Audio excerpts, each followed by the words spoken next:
Hi there! Welcome to episode 3 of the Experience Design Week Speaker Spotlight Series. I'm Kendra Cooper, digital writer and editor for CCW Digital, and your host for today.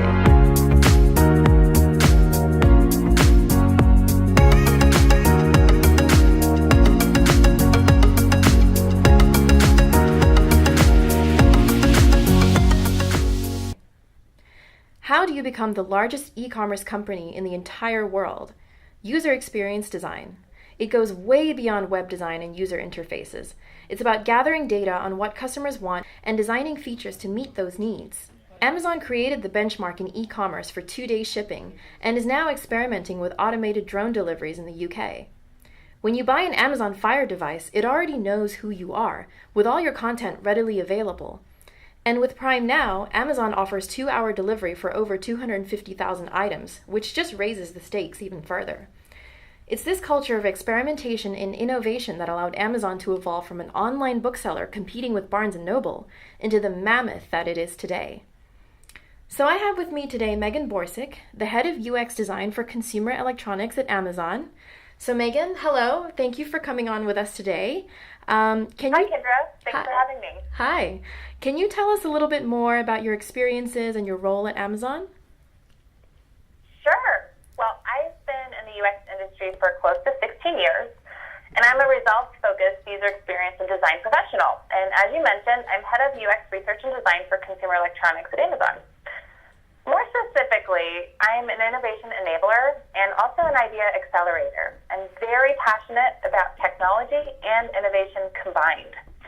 I've had the opportunity to lead large, multifaceted design teams and also super small incubation teams throughout my career in the various roles I've had.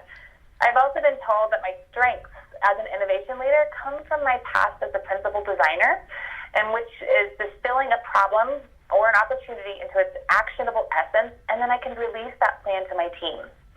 I'm super passionate about technology and really like to use it to look for value in emerging technology and making it understandable for customers. My current team accelerates our innovation process through design thinking workshops, hackathons, design jams, and 5-day sprints, which have all led to new product ideas for us. Wow, that sounds amazing. So I understand that, Amazon is consistently experimenting with new ways to delight customers, introducing new features, and it's done an incredible job of meshing its massive size with agility. So what does innovation mean to you? Oh, that's a good question.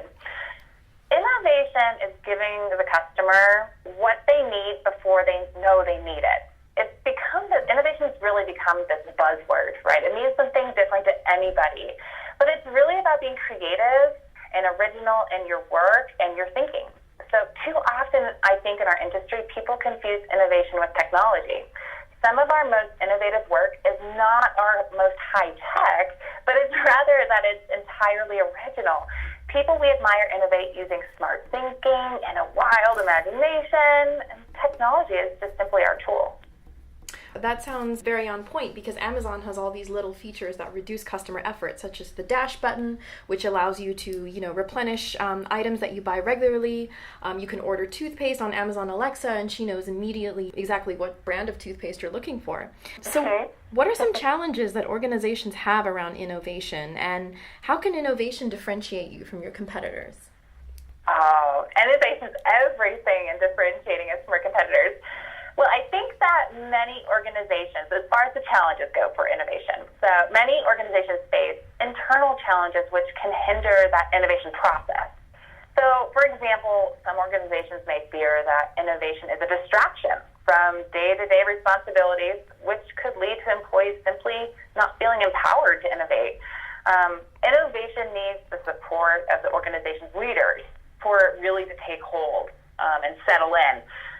Sometimes organizations will try to centralize. This is a problem I have seen in the past, not in my current role, but sometimes organizations will try to centralize innovation within a single group, one specific role. And that is because it's a myth that one functional group is more suited to innovate than others. And that's a severe hindrance to the pace of innovation. Each department will provide a unique perspective on the problem of customers, which can be critical for driving successful innovation. Business organizations are constantly faced with the challenge of gaining competitive advantage over the competitors. So Developing that special edge may mean survival for some, or in a way to stay on top of competition with others. So in e-commerce, the biggest challenge for experienced designers is to build a user experience that increases the likelihood that visitors will actually make an online purchase.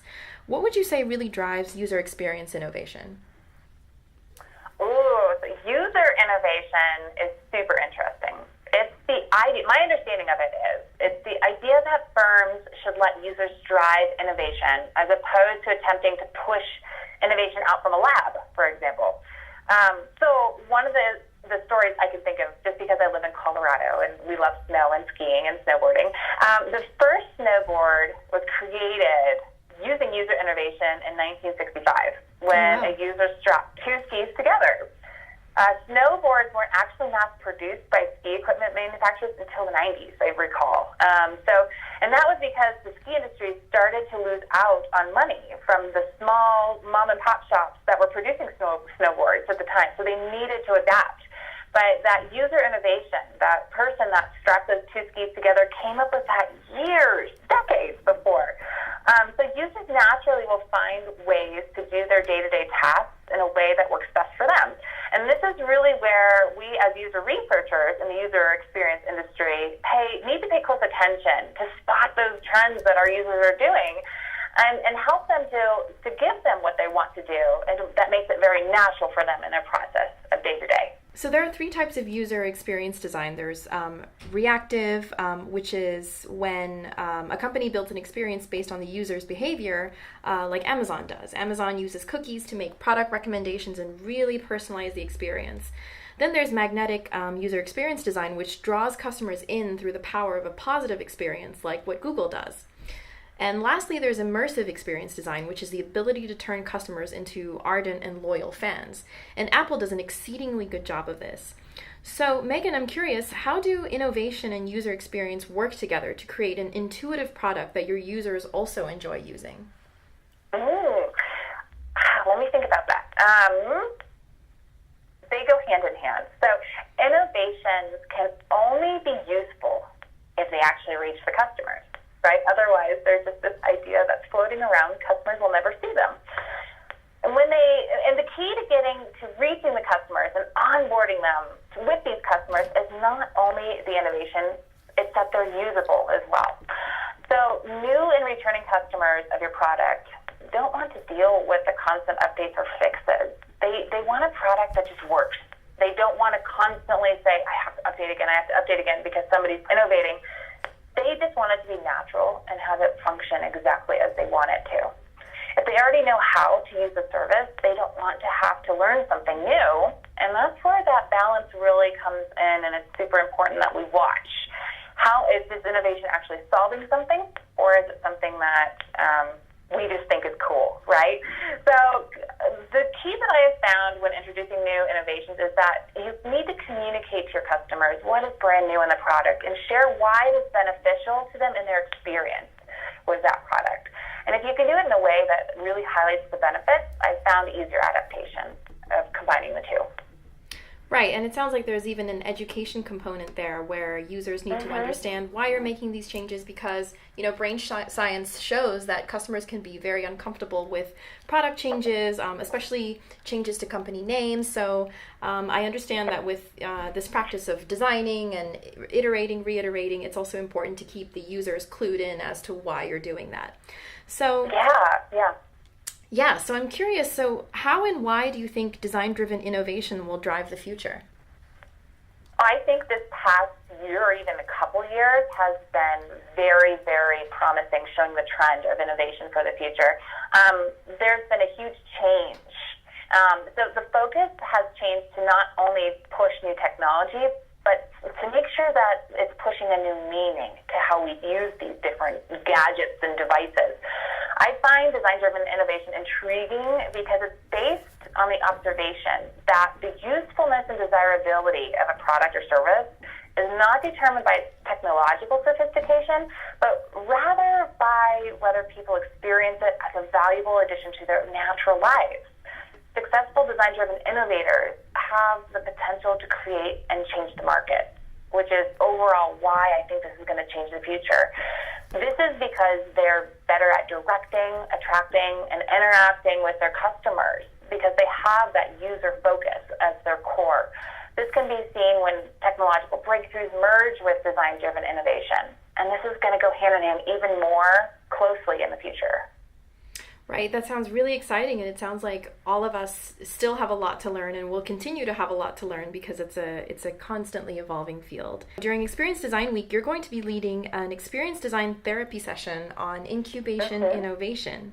Can you tell us a little bit more about what your session will look like, some insights that we might expect to hear from you? Yeah, I'll give you a super high-level overview. I'm super excited to be talking and meeting a bunch of people out there.